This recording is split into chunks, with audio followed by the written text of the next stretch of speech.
The Bunnyman Massacre is not a bad film. This was released in 2014. It's written and directed by Carl Lindbergh, and we have a cast including David Scott and Joshua Lang. And I will say, I didn't realise until after I'd watched it that this is actually a sequel, and I can confirm that I absolutely don't need to have seen the first film to follow this.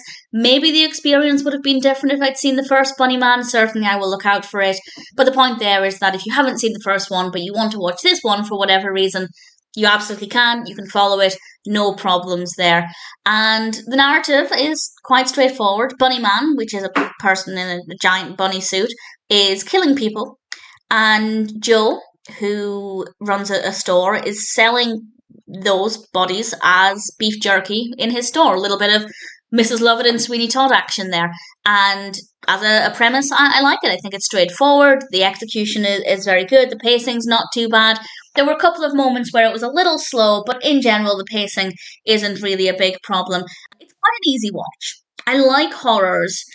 I love intense, dark, gripping, thrilling horrors, but I also love horrors where they're maybe a little gory or graphic. This one's not tremendously gory, but there are some sounds that are maybe a little bit disturbing, and it's an easy watch. So we get the horror effect, but if you're tired, if you're not really wanting something too intense, it could be a really good option for that, because we have some really fun scenes. The performances are good.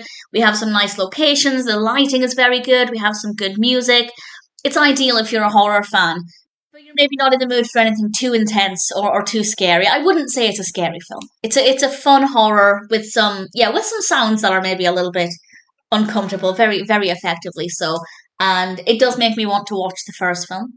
As I said, I didn't realise it was a sequel. It didn't, I never had any gaps in my knowledge. I never felt like things didn't make sense. But sure, if I watched the first film, there may be things in this that I would have picked up on that I otherwise haven't. So that's worth bearing in mind. But certainly watching it on its own, I thought the Bunnyman Massacre was a fun experience. It's a nice, straightforward concept, well executed, nice locations, good camera work and lighting, good performances, a decent amount of horror. It's not a scary film, but I like fun horrors as well, so that doesn't bother me at all. But if you're phobic of bunnies, I don't know how many people are. Is there a phobia for bunnies? There's a phobia for everything, I think. I googled it, and it's called leporophobia.